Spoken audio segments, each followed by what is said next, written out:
Mitchell Trubisky with John Fox, a Will Levis with a Mike Vrabel, a Jared Goff with a Jeff Fox. Yes. Like there is a ton of pressure for him to go play well. Mina? I think the fact that they made this move so early adds to that pressure. Like if this was week 10, week 12, and they were doing it and people weren't watching the Giants as much, and it was like, well, we really tried with Russell Wilson, but this move now does increase the pressure to win. And like I can say to you, hey, let's all be reasonable. It's not a good offensive line. Andrew Thomas is back, coming back from injury. Yeah. The offense is flawed. They're going up against the Chargers, who are one of the pass defense. But that's just not how it works in the NFL. There is pressure to win. From my perspective, what I would want to see, just that he looks prepared and doesn't panic this week, and then he balls out against the Saints. That would be the expectation. Any expectation of him going crazy against the Chargers, I think, is unfair. But he should look prepared. That's what you want to see. RC? I love Jackson Dart's demeanor. I think Jackson Dart is incredibly talented as well. And you can see that this moment, at least it doesn't feel too big for him. But I don't think he has any pressure on him. Can't nobody else that play quarterback?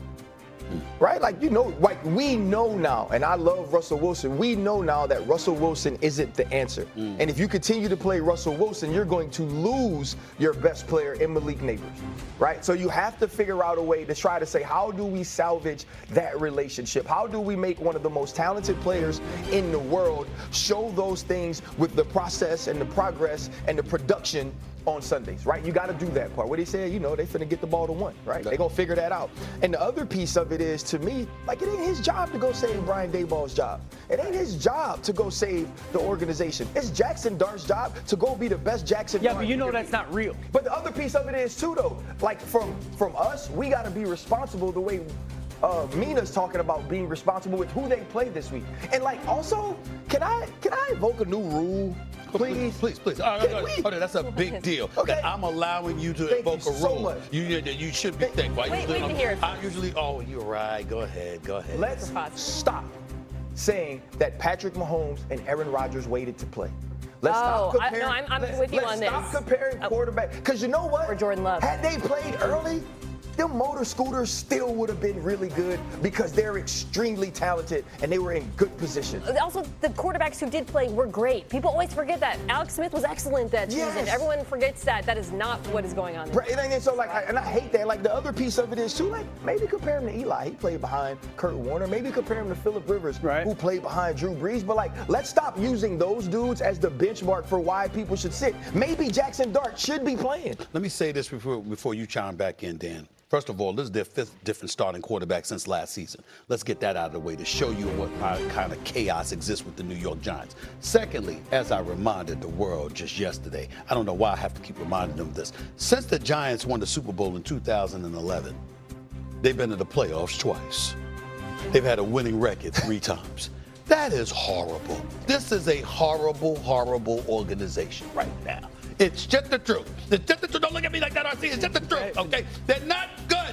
They're not good. So now here we are with Jackson Dart, right? Hold on. Here we are with Jackson Dart, right? You're from my point. Ryan is absolutely right that it's not his job to save Brian Daboll's job. Here's what I will tell you his job is, though. It is to do, to some degree, what Mina pointed out. To go out there, play well. Against the Saints, you should be able to look relatively decent. Chargers, maybe not so much. It would be nice if he does this. Here's the thing. If you go out there and you're good enough to give hope, because that's what this is all about right now. This is week 4. It's not going to save his job. No, that's not what I'm talking about. What I'm saying is, from an organizational perspective, you haven't given the crowd anything to cheer about. They're going to start wearing bags soon. I know New York, even though it's East Rutherford, New Jersey, it's swamp. It's close enough. I know New York. But what's the point of saying? They're going to start wearing bags over their head. You're going to see. It's not an accident that half the fans in MetLife Stadium were from Kansas City. People got other things to do rather than walk out and see trash. Okay. They're not going to do it. But that's what he has to make sure he doesn't provide. No. Guys, we all know how this league works, man. Okay.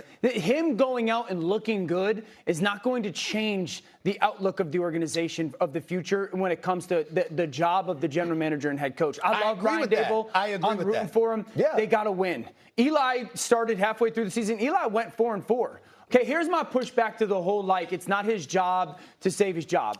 I understand that. We both know it's real. Like, all of us know that the head coach and his future is directly tied to, can you get that young man to play good and can you win football games? And I totally disagree that there's not an expectation that he can go revitalize and save the organization. It just happened last year in the division. If we're going to sit here and say that Giants have been a joke over the last 10 years, so is the Washington one until Jayden Daniels got there, and now they got new stadiums, and now they got people to go there.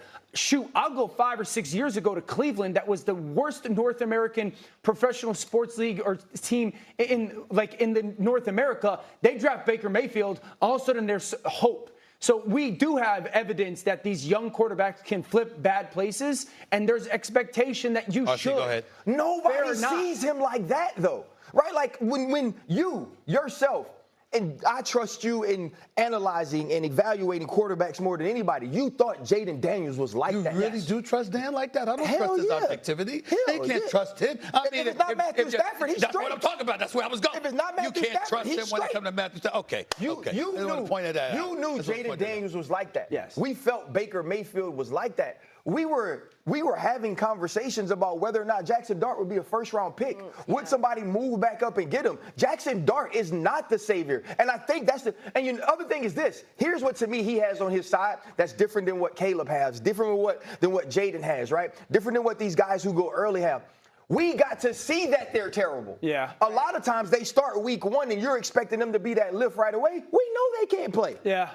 He's a first rounder, Ryan. Like, we can intellectually say, okay, the top of the draft success rate versus the bottom half of the first round is dramatic. It's honestly very rare for quarterbacks taken late in the first round to have success. Yeah. We can say that. We can intellectualize Lamar's it. like the outlier. That's not how teams think. That's not how fans think. Yeah. He is a first-round quarterback, and the expectation is he has to come in and win games. I'm not saying it's fair. I'm just saying. I'll give you the last word on this. Make it quick. Don't be long-winded. Go ahead. I thought Jackson Dart should have been a top 10 pick. I actually thought that the New Orleans Saints should have taken him at 9. If he doesn't play well and